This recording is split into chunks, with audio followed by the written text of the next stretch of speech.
Frères et sœurs, ici en ligne, bonjour. Aujourd'hui, nous sommes encore dans 2 Samuel, dans la fin de ce chapitre, avant la clôture. Donc, il y a une étape. Donc, cette clôture se termine très longue. On voit que celui qui écrit avait beaucoup de patience pour l'écrire. Nous avons parlé hier. Les 4 chapitres sont divisés en 6 parties. On veut dire 3 concentriques. Ici, ce sont deux candides qui sont au milieu. Donc avant et derrière, ce sont 2 épisodes des Vaillants guerriers et tout à fait l'extérieur. Ce sont 2 épisodes. Comment David a donc éliminé les désastres naturels. C'est la famine, c'est une fléau. En fait, on dirait que c'était des désastres naturels. En fait, c'est le résultat du péché de l'homme. L'homme et les désastres ne sont pas dissociables. Les désastres naturels, c'est la nature des bons de Dieu. Pour ceux qui ne croient pas à Dieu, pour eux, c'est naturel et extraordinaire. Extra-naturel. Pour Dieu, tout ce qui est naturel et non naturel, il n'y a pas de limite.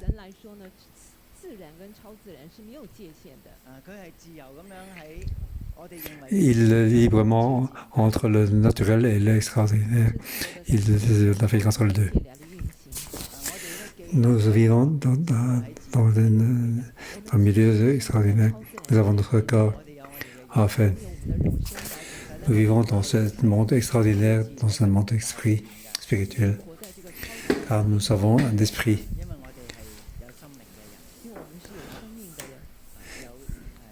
Ça va dans l'esprit, nous vivons dans l'esprit. Aussi, nous vivons dans la grande nature. Notre Dieu est un esprit. Tout ce qui est le monde matériel, c'est l'œuvre de ses mains. Aujourd'hui, nous regardons donc David, il loue le Seigneur avec une quantité. On voit que Dieu est dans ce monde naturel pour aider David dans le monde aussi extraordinaire. Il écoute donc notre prière. C'est extraordinaire, c'est une prière dans l'esprit. Et Dieu, il libère David. C'est quelque chose qui se passe dans le monde matériel. C'est pour ça que nous devons donc comparer ces 2 choses. Comme si c'était tout ce qui est matériel et de Dieu. En fait, tout ce qui est du monde matériel aussi est la création de Dieu. Tout ce qui est matériel, c'est Dieu qui le supporte. Nous pensons que nous lisons la Bible plus mature. Et aussi donc, notre esprit de mature. Nous sommes plus dans notre. Ce n'est pas que le sabbat. Donc, aller à l'église spirituelle et ce qui est la vie journalier de ce monde. En fait, nous savons que toute notre vie, dès qu'on quitte notre maison, on descend de l'escalier pour les bras. C'est toujours dans le monde de céleste. Ici, nous louons notre Père céleste. C'est un monde complet. Ce n'est pas une séparation, une comparaison de ce monde. Aujourd'hui, le candidat de David, au premier verset, il parle ainsi. David resta les paroles de ce chant à l'Éternel après qu'il eut délivré de tous ses ennemis et de Saul.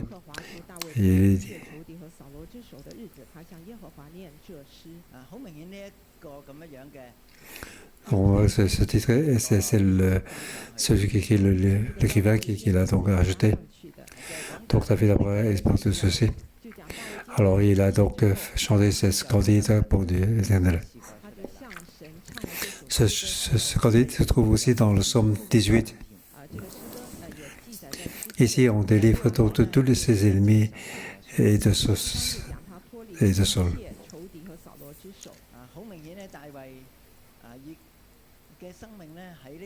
Alors, donc David, il a expérimenté donc une expérience donc, très profonde.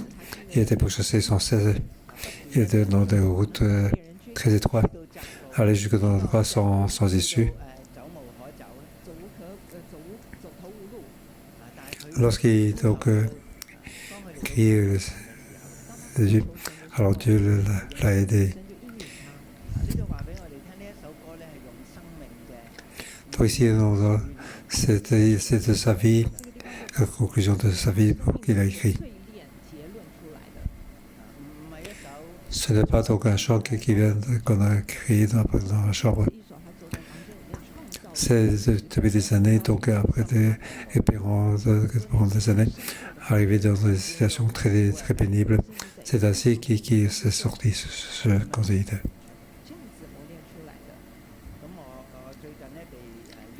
Récemment, j'étais invité pour des clubs, pour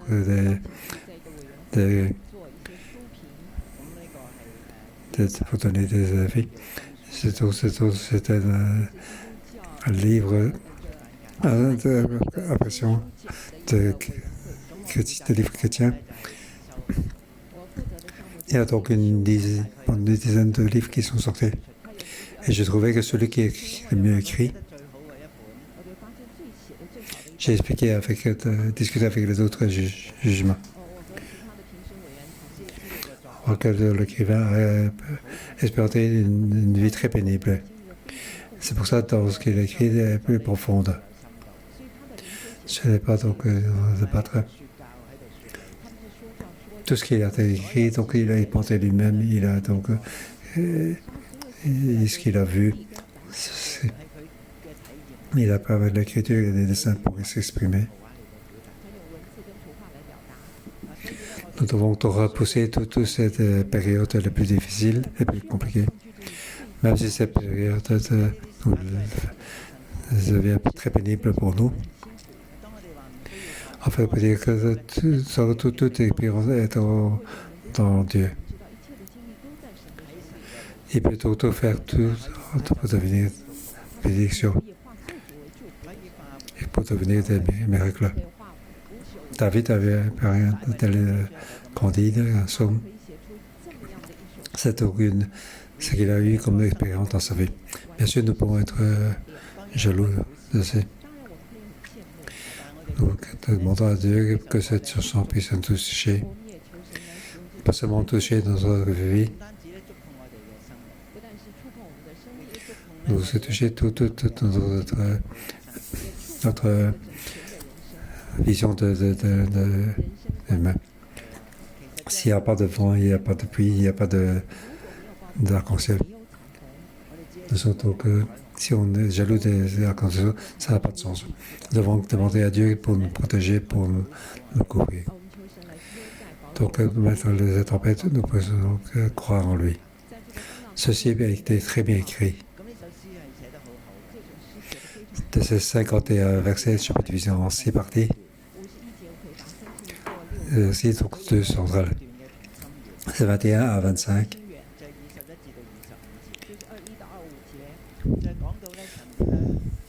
Comment donc récompense ceux qui sont dans la justice. Il écrit donc la prière et donc récompense.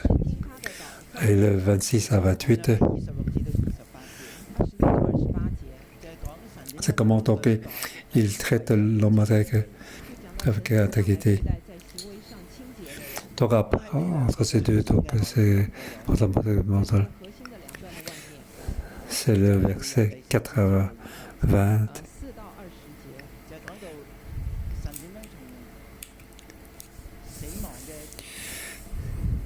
Comment Dieu, donc quelqu'un qui sont dans comment il a sauvé. Là, il y a donc 16 versets. Donc, il a utilisé donc, une image pour exprimer. Bien sûr, nous avons utilisé avec patience pour détailler, pour regarder cette image. Donc, simplement, le titre, c'est comment Dieu, l'Éternel, nous a sauvés. Donc, après, en dessous de ce journal-là, c'est le 29 comment Dieu utilise la force pour éliminer ses ennemis. Avant de parler les gens qui le pourchassent. À la fin, comment David pourchasse ses ennemis.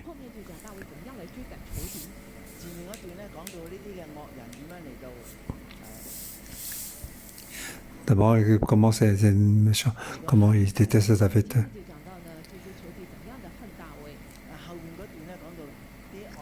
Et après, on veut comment ces armées étrangères, comment ils sont.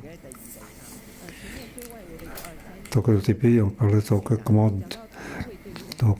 Dieu va louer le Seigneur. Il est parti 47 à 51 de la rentre grâce et comment louer. Comment Dieu a aidé à sauver David. Comment et récompenser ceux qui sont fidèles et justes. Pour l'extérieur, c'est le louange envers Dieu. Il y a différence entre la rendre grâce et louange. Rendre grâce, c'est Dieu est bon. Dieu était bon envers moi. Comment c'est louer? Louer le Seigneur, c'est Dieu est bon. Dieu est bon. Donc Dieu est bon et ensuite par rapport plus que dans le chef moi. Rendre grâce, c'est une personnelle. Ce qu'on dit, c'est rendre grâce, c'est pour entrer dans la louange. Mon Dieu est bon Dieu. C'est un rocher, c'est ce sauveur. Comment il a fait augmenter son salut. Donc quand il se termine, après le salut, je reviens ici pour louer c'est un Dieu vivant. Il faut être loué. C'est le des sujets qui me délivre. Il vaut la peine qu'on lui rende grâce. Donc toute la quantité. Je vais lui donner comme titre louer le rocher qui me délivre.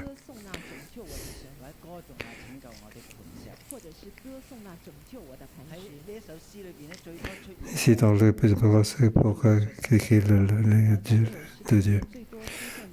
D'écrire Dieu est un rocher.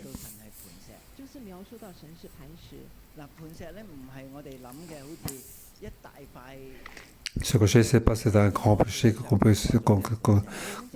se met dessus. En fait, c'est un rocher qui est dans la montagne. On voit cette montagne, on ne peut pas, donc on peut David est donc assis au-dessus de ce grand rocher. Je donne une image pour chacun de vous.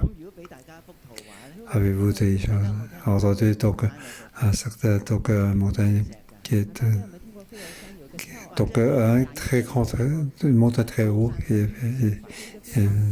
et donc un rocher. De cette montagne, on peut voir toute colonne à l'est. Donc si vous êtes dessus, vous voyez c'est les gens qui tremblent. Si on fait attention, on risque de tomber de cette montagne. C'est pour ça qu'on a donné comme nom, c'est la montagne de Saut.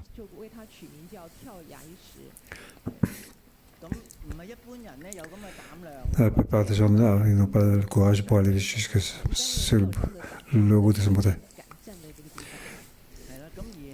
Et il y a aussi une autre montagne dans Taïwan.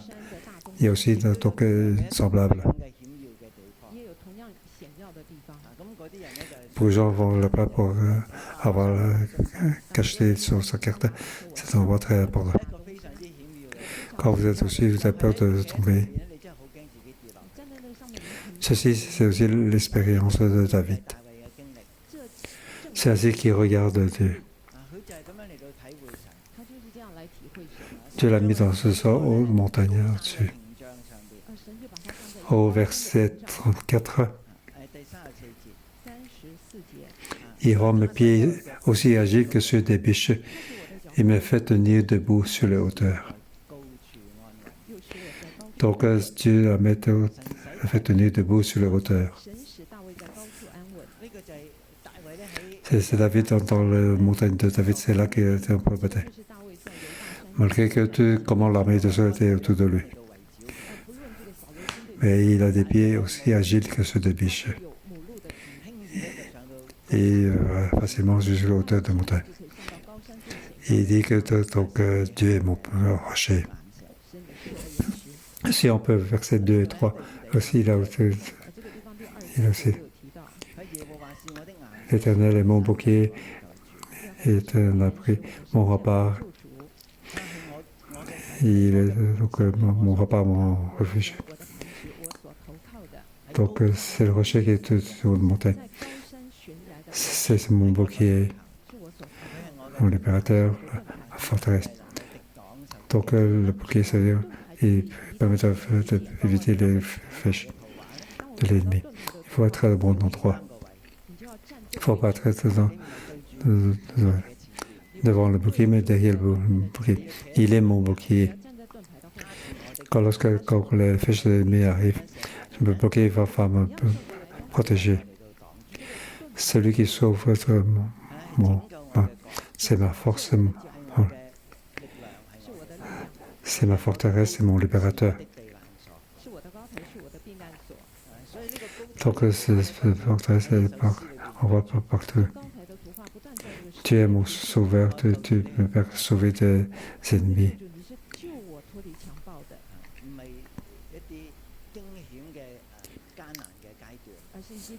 C'est pas quelque chose de... C'est ainsi qu'il est pressé, qui pousse sur cette pour lever dans son nom. On va voir comment Dieu l'a sauvé. Versets 4 à 20.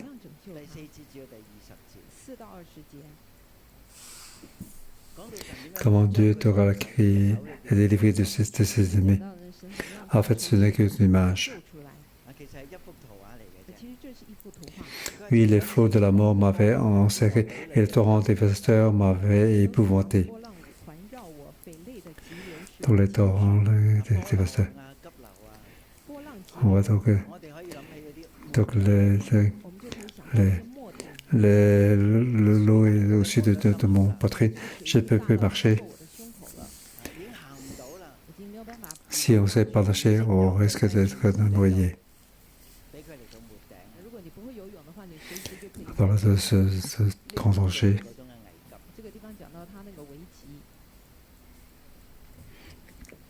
Les liens du séjour des morts m'avaient entouré, les pièges de la mort m'avaient surpris.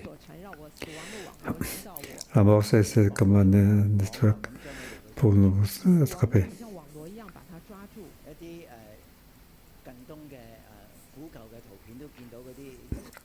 Dans l'ère ancienne, on voit que des prisonniers, par un grand cercle. David, par rapport à ceci, il a donc une expérience très profonde. Donc, dans l'adresse, il fait appel à l'Éternel. Il appelle Dieu de son palais. Il a entendu ma voix. Mon cri est parvenu à ses oreilles. Donc, il crie donc vers Dieu. Dieu, sauve-moi, sauve-moi. Et Dieu, dans son palais, il a entendu son cri. Ensuite, dans verset 7, ensuite, on parlera sur l'aide au verset 41-42. Les ennemis sont enfuis devant moi. Ce n'est pas David qui est poursuivi par les ennemis, mais c'est David qui poursuit les ennemis. Au verset 42. Il regarde autour d'eux, il n'y a personne pour les sauver. Il crie à l'Éternel, il ne le répond pas. Donc, dans le passé, donc, il crie, donc, l'Éternel a entendu, il va le sauver. Et ceux qui regardent autour d'eux, même s'il crie donc le nom de l'Éternel, personne ne va le sauver. Donc, ce deux différentes relations avec Dieu. Ici, donc, il n'y a même pas de relation avec Dieu, même s'il crie, ça ne sert à rien. L'autre, c'est très proche de Dieu. Dès qu'il crie, Dieu entend, même dans le plus grand danger. Dieu va sûrement l'aider. Ici, pour nous aider à réfléchir, quelle est la relation avec Dieu? Est-ce que c'est assez? Je suis dans la détresse. Il écoute mon cri. Et mon relation avec Dieu n'est pas une relation. Pourquoi Dieu écoute leur prière par le mien? Que Dieu m'aide pour une soif de Dieu, pour une vraie relation. Pas donc une relation de face. Pour plus de foi. Il faut avoir l'amour et la foi. Il faut d'abord aimer Dieu pour avoir foi en lui. Donc cette croyance n'est pas quelque chose de sombre. Ce n'est pas que je vais te croire, je crois. C'est dans le texte qu'on a une épreuve. Combien croyons-nous donc de... Est-ce que c'est vraiment le seul Dieu qu'on... Est-ce que je suis celui de Dieu? David est ainsi. Donc j'ai crié, donc, et mon cri est parvenu à ses yeux. Par verset 8 à 20, c'est comment l'Éternel a aidé David. Dieu a entendu le cri de David, il s'est mis en colère. La terre a été trop ébranlée. Elle a tremblé, les fondements du ciel ont vacillé. Car c'est quelqu'un qui est choisi par Dieu. C'est celui qui était oint par l'Éternel. L'Éternel l'a choisi et l'a oint et l'a protégé et le couvrir. En fait, David est un homme ainsi, il a été choisi. Toute sa vie, il était sous le support de David. Toute sa vie, il était donc dans l'expérience de Dieu. Donc tout ce qui était problème de sa vie, Dieu connaît ces personnes. Dieu écoute la prière de ces personnes. Ici, on parle donc de la terre à ébranler.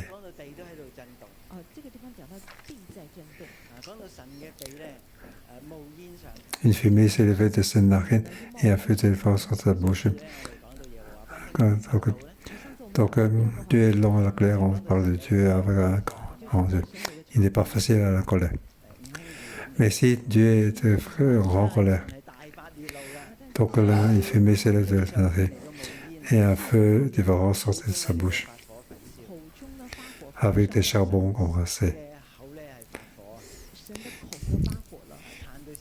Il parle donc des orages et des éclairs. En regardant ça aussi, image un peu claire.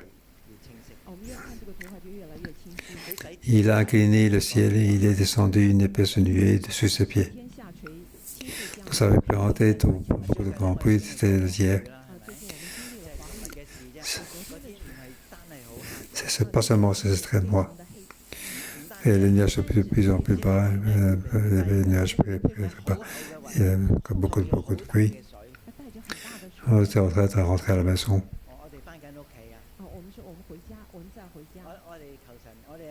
Enfin, c'est pour ça que ces nuages sont qui descendent après qu'on soit à la maison. Elle supporte. Alors le poids du nuage est de plus en plus lourd. Donc il y a donc une importance. Donc ça ne bouge pas sans cesse. On voit donc les éclairs. Avant de voir le tonnerre, on entend les éclairs. Et ce nuage très noir. Il est très bas. Et puis tout à coup, on voit donc la lumière de l'éclair. C'est ici comme si qu'on voit donc comme image. Donc au milieu de cette pluie de tonnerre. Donc il a donc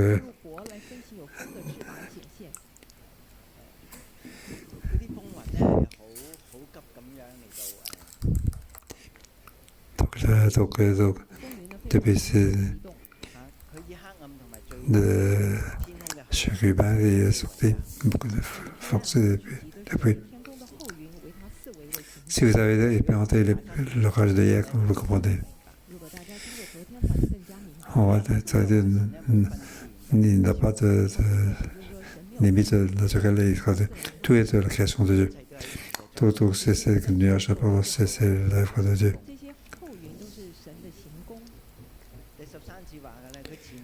Au verset 13, une nuée à temps précédait, tout provenait tout brûlant et charbonneux.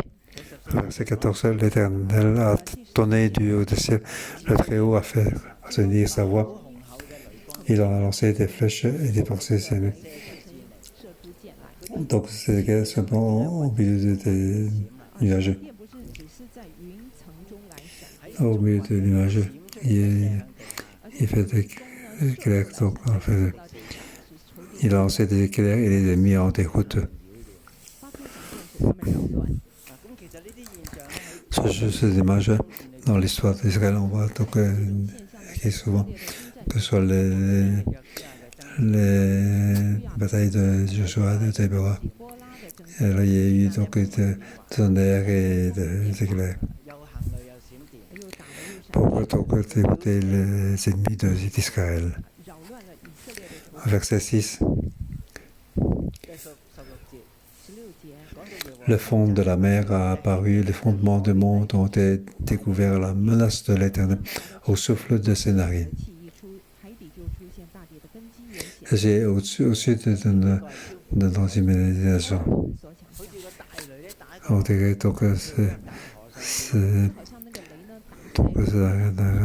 a fait donc séparer l'eau de feu de Jourdain. Comment il a donc expérimenté donc grand eau. Les versets ont entendu que David était échappé des sols. Il est donc sa famille est à la mort. Il doit traverser le Jourdain.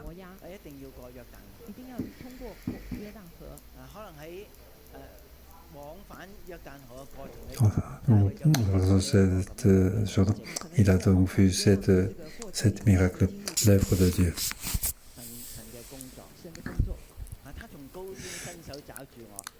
Il est devenu de haut, il m'a pris, il m'a réduit des grands hommes. Donc ces images sont très vivantes. Lorsque le nuage est très bas, il y a donc des éclairs partout. Tout à coup, sa main est sortie des nuages et donc il a pris et retiré des grands eaux. David était dans les grands eaux.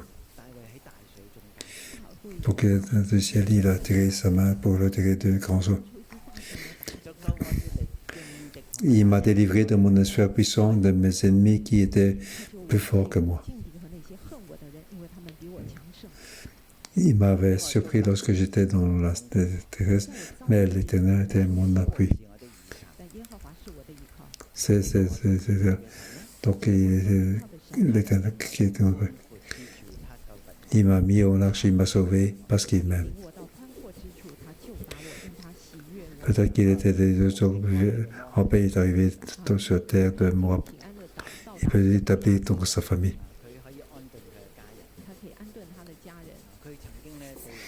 Il a été donc pourchassé donc, par son ennemi. Mais Dieu a entendu sa prière. Il a donc mis au large. Il n'est plus dans ce danger. Et après, c'est le verset 21-25. Et aussi dans le louange donc vers Dieu.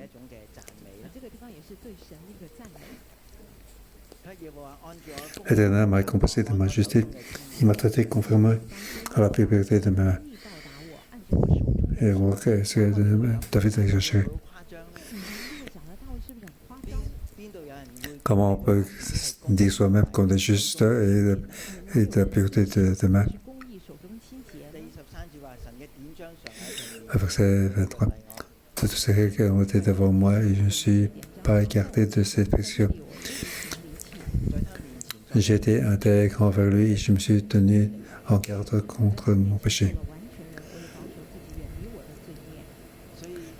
Alors l'Éternel m'a traité conformément à ma justice et à la pureté qu'il avait en moi. Lorsque David était poursuivi par Saul, il a eu donc l'occasion pour tuer Saul, mais sa main était pure. Il ne l'a pas touché. Il n'a aucune intention de tuer celui qui était loin par l'Éternel. C'est pour ça donc d'être traité à sa justice. Bien sûr que lorsque David était roi, c'est une autre histoire.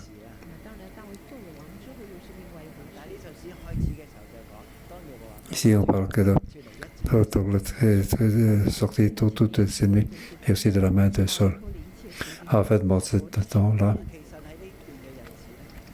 David a écrit donc 6 psaumes en or. Donc, avoir ceci être vivant. Première partie, donc, comment donc répondu, verset 21 à 25. Et de 26 à 28, il a donc élargi cet espace. Comment donc l'Éternel a traité quelqu'un qui était donc fidèle. Il était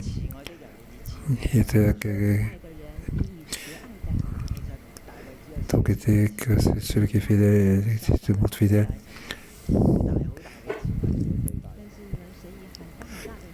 Avec l'homme intègre, il agit avec intégrité.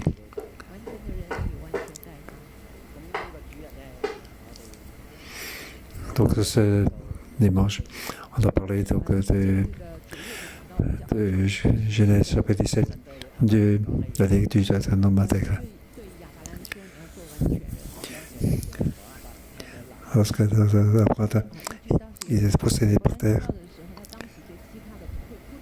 parce que donc c'est pas grave. Parce qu'après on a fait beaucoup de choses qui n'est pas de la volonté de Dieu. Il a donc un enfant avec il a eu un enfant Ismaël. Depuis la naissance, Dieu n'a pas parlé avec Abraham. Jusqu'au chapitre 17. Dieu lui a parlé à nouveau avec Abraham. Tu dois être un homme intègre, car je suis un Dieu intègre. Pour l'enfant, je sais comment c'est passé. Tu ne dois pas utiliser de manière tordue. Tu ne dois pas compter sur toi-même. Il s'est posé par terre. Ici, donc, on voit que David, il voit que l'humain était intègre. Il n'y a pas un seul qui doit être intègre. Mais nous faisons tous nos efforts pour devenir quelqu'un d'intègre. Par rapport à son personne, il va donc pointer Dieu qui est un grand intérêt. Un petite injustice, alors il va donc une grande justice à faire. Nous devons donc apprendre comment être simple et pur.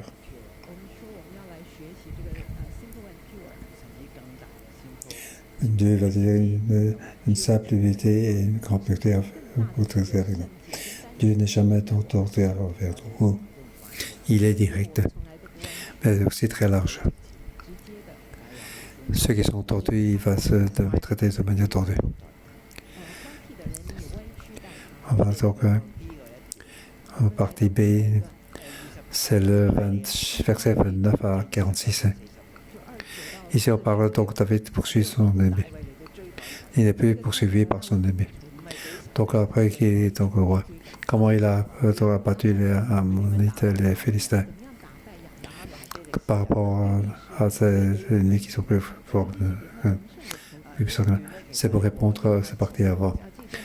Avant, on parle donc des veillants de David.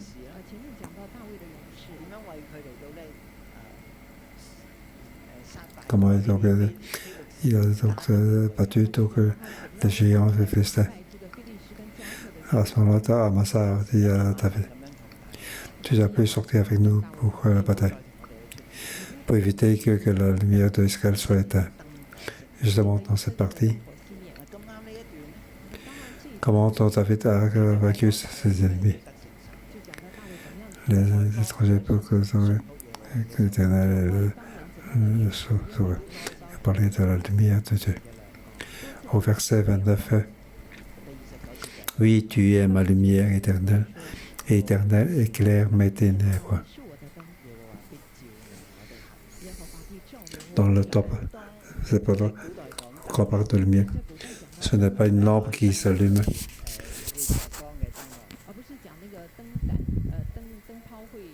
Que ce soit la bougie ou une torche ou une lampe.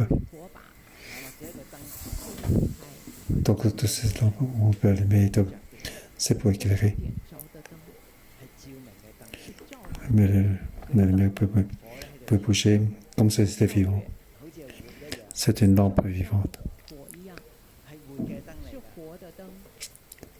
Ça, c'est ce que David a fait. Il veut être la lumière d'Israël. Et sa vraie lumière, c'est l'Éternel. L'Éternel est sa lumière. Tu éclaires donc mes ténèbres. Au verset 30, ça devient fort. Avec toi, je me précise sur une troupe toute armée. Et donc, il a précipité sur une troupe. C'est ainsi qu'il a donc. Avec mon Dieu, je franchis une muraille. Nous ne pouvons pas imaginer comment peut-il trancher une muraille.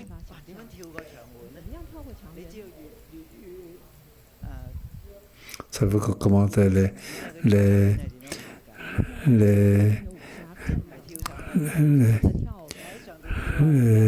films de Kung Fu. En fait, quand on saute une muraille, c'est en fait on tombe de la muraille. On va l'enlever. Mais ici, donc, il tranché donc une muraille de montagne. Verset 32. Qui est Dieu en dehors de l'Éternel? Qui est un rocher sinon notre Dieu? Qui est donc le rocher? Donc le rocher qui est sous le montagne. Dieu est le rocher de David. Et aussi lui qui permet de David de franchir le rocher. On pense maintenant à l'image de fête de père. Le père qui coupe son dos. Il supporte ce petit enfant. Dès qu'il porte le foyer, Dieu est notre rocher. Il nous permet de franchir donc le rocher. Verset 34. Il rend mes pieds aussi agiles que ceux des biches et il me fait tenir debout sur les hauteurs. C'est pas... Les biches ne vont pas rester donc sur les montagnes. C'est en sautant qu'il parvient de ne pas tomber.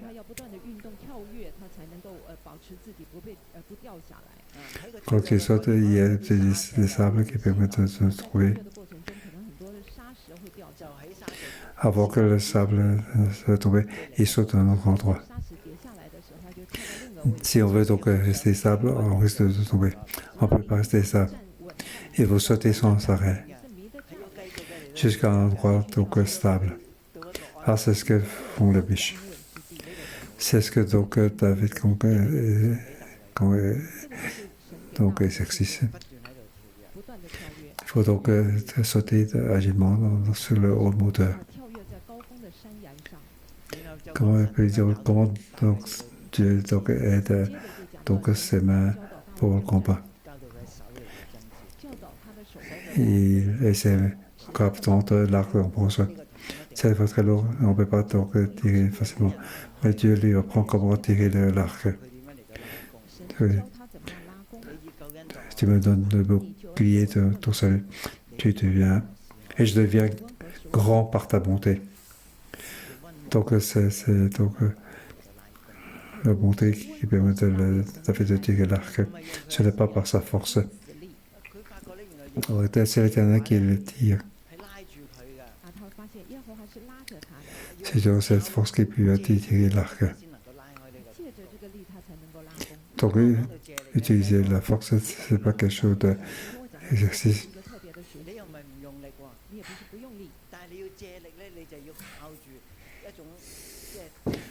Donc il faut pour la force, il faut comment donc utiliser la force d'ailleurs.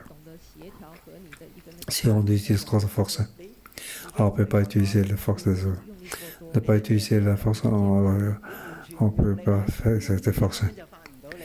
David, pour tendre l'arc, il utilise donc la force de l'Éternel.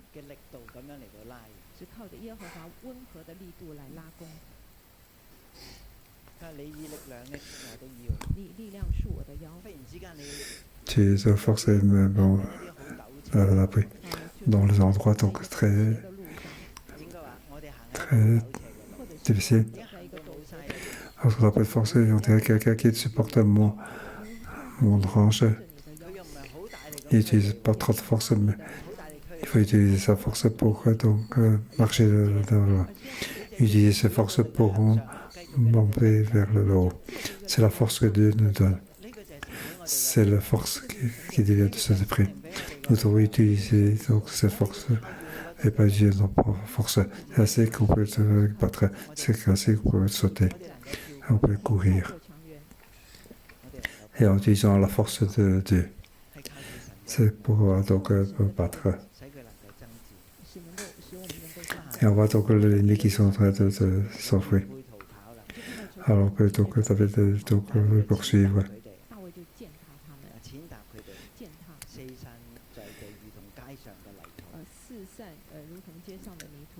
Oui, là j'ai le chemin sur le pied, l'épée ne trébuche pas. Et il va avec donc son armée, donc poursuivre les ennemis. Il va donc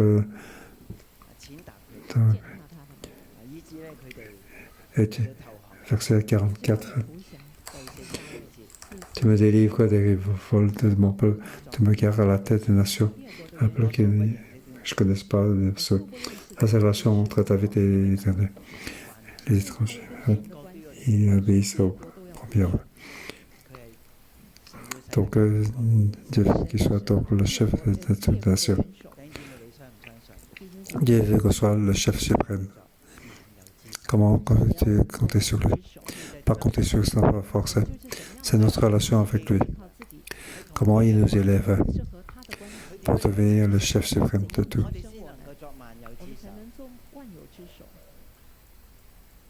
Verset 48.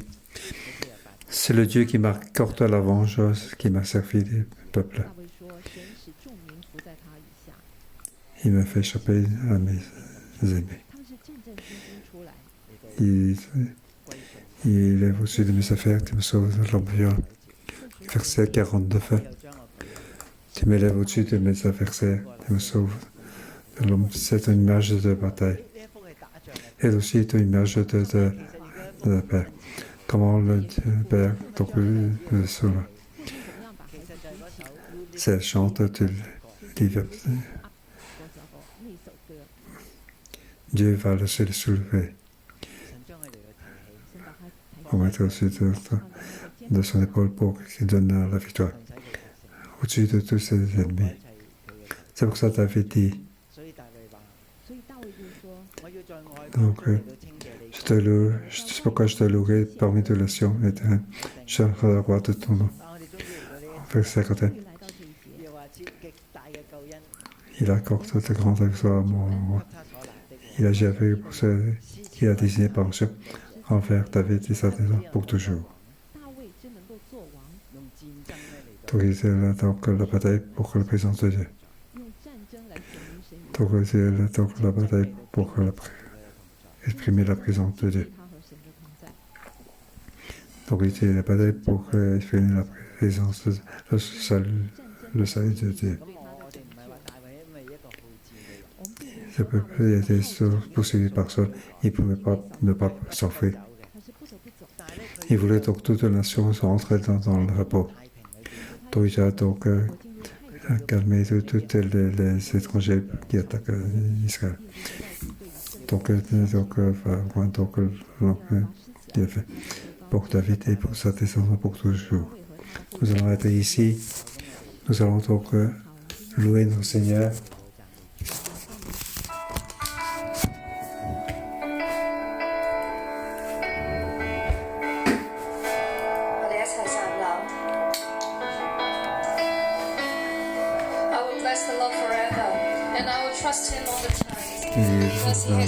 Dieu pour toujours, parce qu'aujourd'hui, c'est mon rocher, c'est mon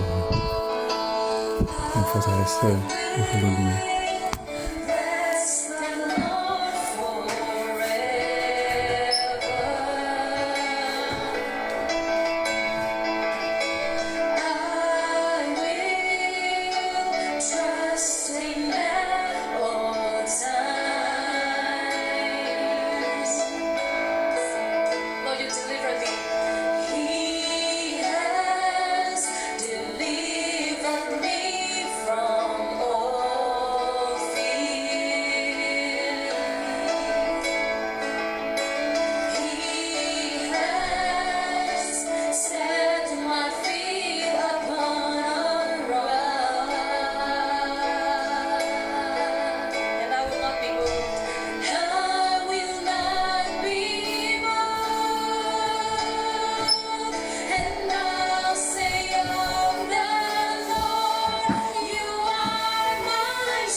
prier. Nous allons entrer ensemble.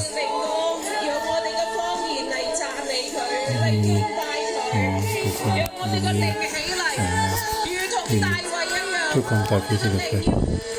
Notre effet est très élevé. Oui, tu vas l'aider avec notre vie éternelle. Oui, tu vas l'aider avec Rocher. Il est au-dessus.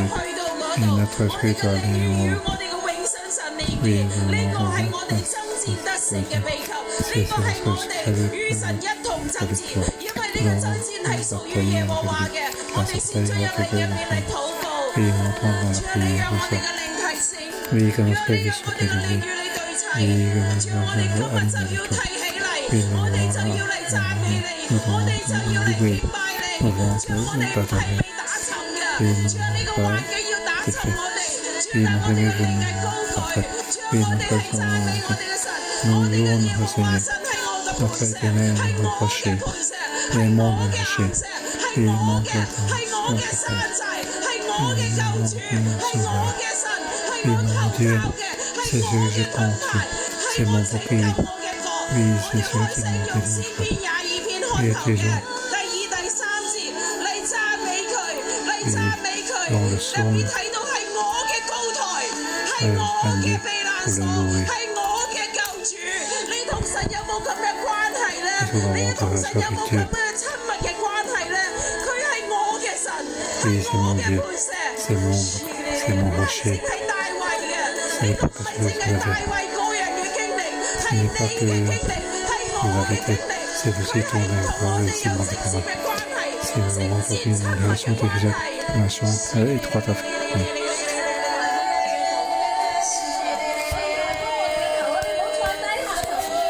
Nous allons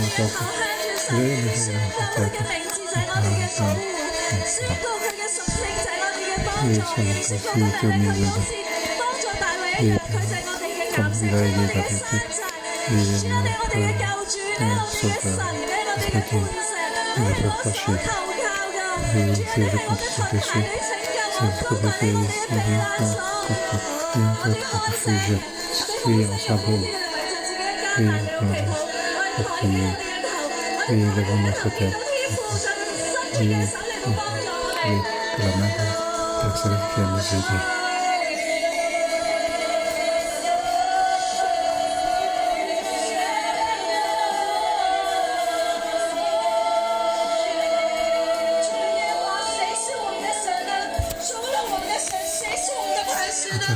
Il y a encore qui peut se marcher et que nous prions. Nous devons nous prier à toi. Et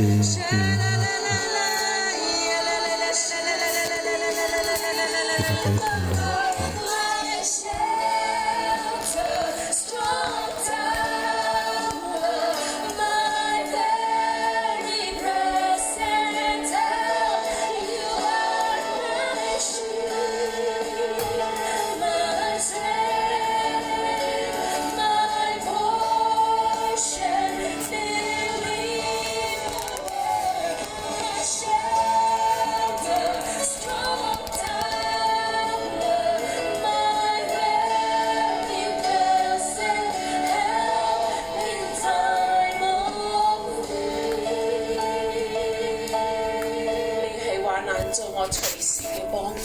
Oui, c'est notre aide.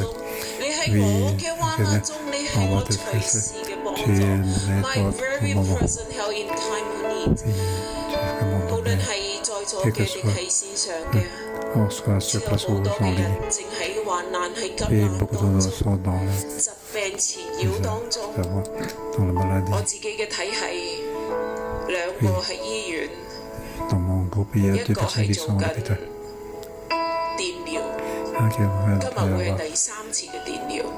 Le troisième pas seulement de mon groupe, parce que beaucoup de membres de sa famille et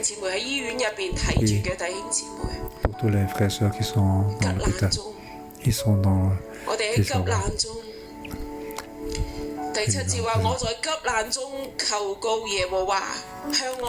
au verset 7, Dans ma détresse, je fais appel à Dieu.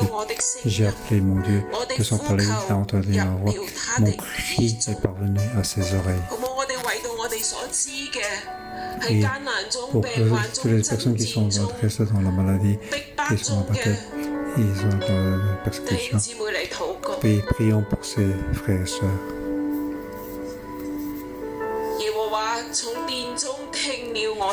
L'Éternel, de son palais, il a entendu ma voix.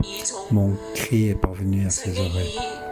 Les oreilles de Dieu, il est ouvert pour que notre cri ne vienne pas être clair. Il faut que notre cri parvienne à ses oreilles. Il va sûrement se lever. Il va nous lever. Il va nous sauver. Il va séparer les grands eaux. Les grands eaux, il va nous sortir de nous. Il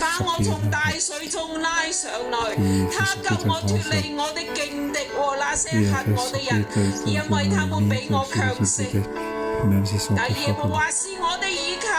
Et nous est mon aide.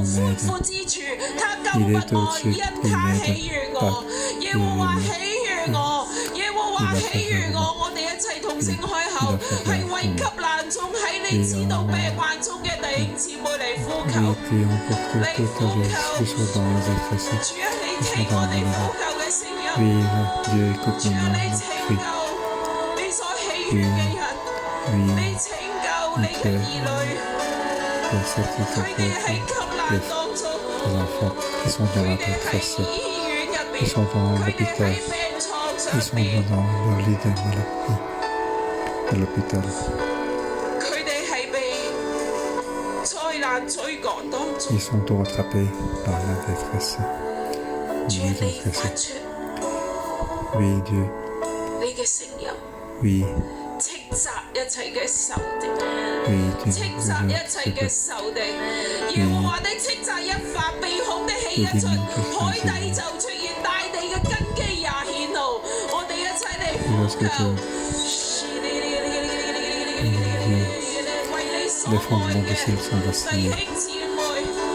Pour les frères et sœurs que nous aimons, qui sont intéressés pour nous-mêmes, parce que nous avons expérimenté,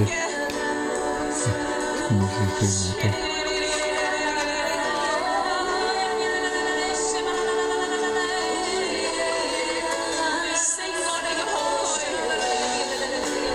Pour vaincre notre peur, vaincre notre peur, notre maladie, difficulté. Oui, il vient de sauver mon rocher.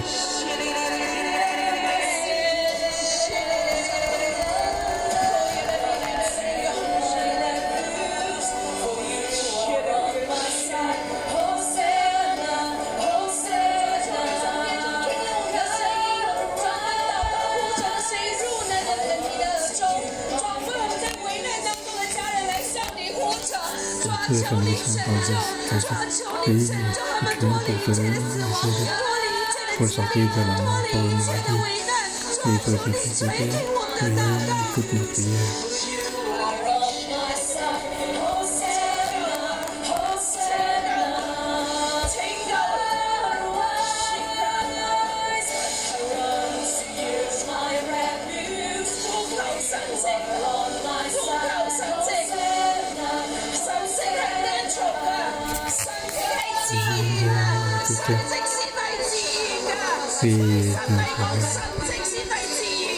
Oui, j'aime l'action naturelle.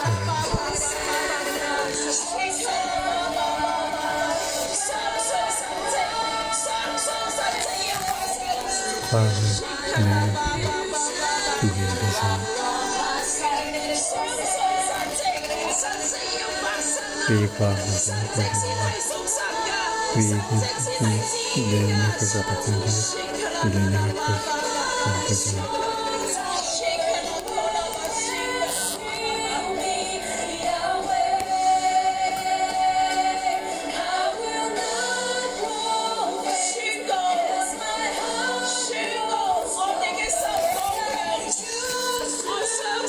Oui, nous croyons au miracle.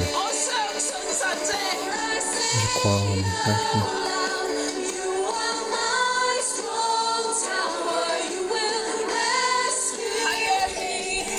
Oui.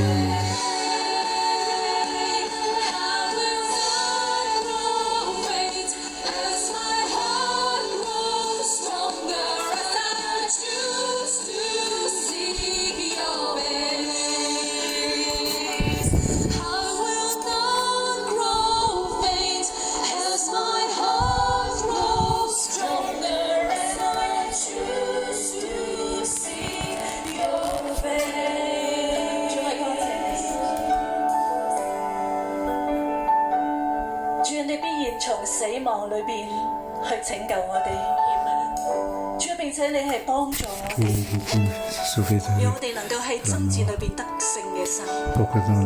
他教導我的手能以爭戰，甚至我的膀臂能開銅弓。你把你的救恩給我作盾牌，你的溫和使我為大。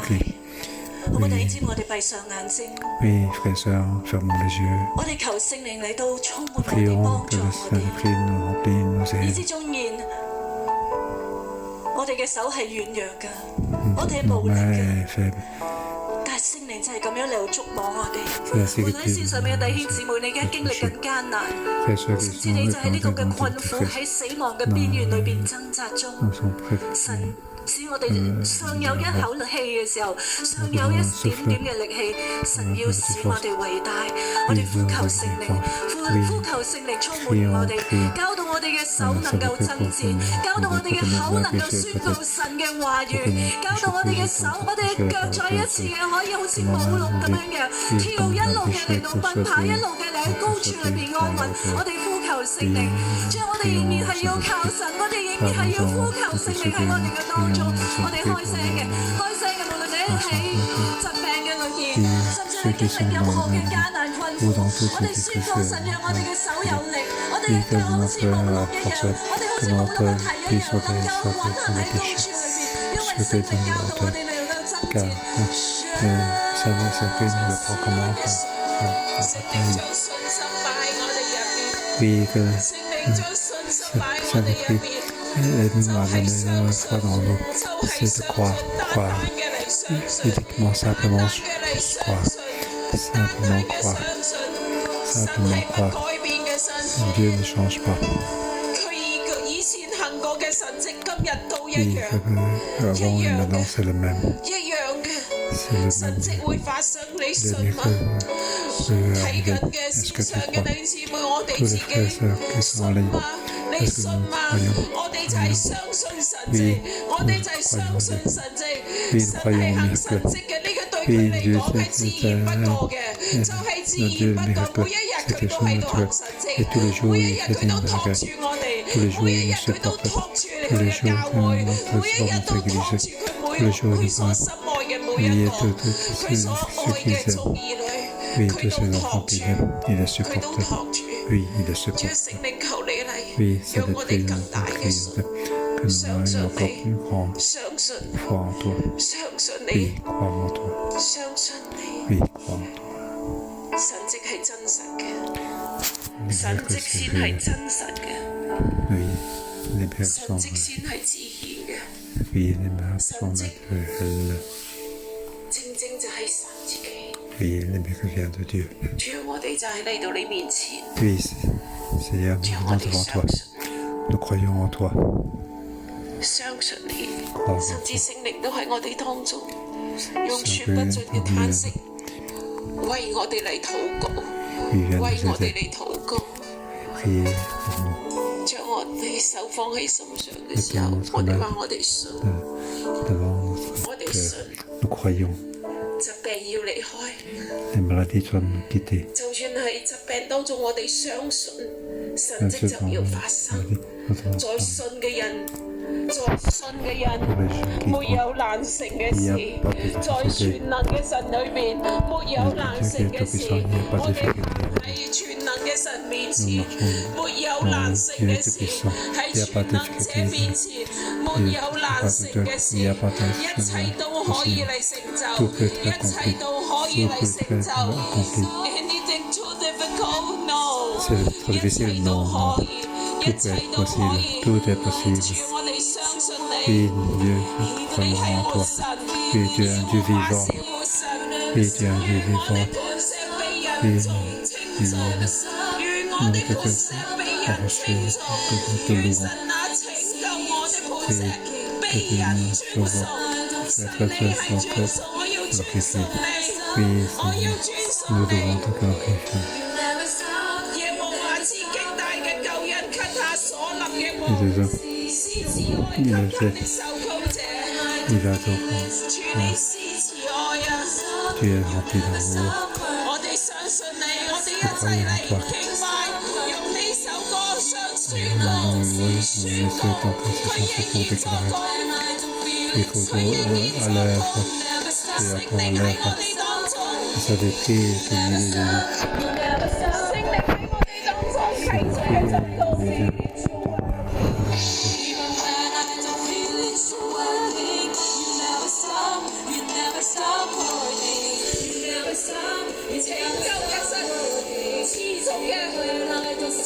Dieu qui nous sauve, qui est à l'œuvre. Tous les jours, il est en train de nous aider. Tous les jours, il est en train de nous sauver.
Seigneur, nous te remercions. Aujourd'hui, tu es en train de nous sauver. Oui, tu es tu viens sauver chacun de nous. Au nom de Jésus, je déclare, c'est ce que Dieu aime. Chacun de nous ceux dans ton cœur, pour souvenir, ceux qui sont dans l'hôpital, dans l'hôpital, ceux qui sont dans le désarroi, dans la persécution. Chacun de nous, oui, tu viens de sauver chacun d'eux. Tu es notre aide à tout moment. Oui, aide-les jusqu'au bout. Au nom de Jésus, je bénis chacun de nous. Oui, l'Éternel est mon rocher, est mon porte-à-feu, et mon refuge. Oui, c'est mon bouclier. C'est celui que je compte. Jusqu'à Amen. Je bénis chacun de vous.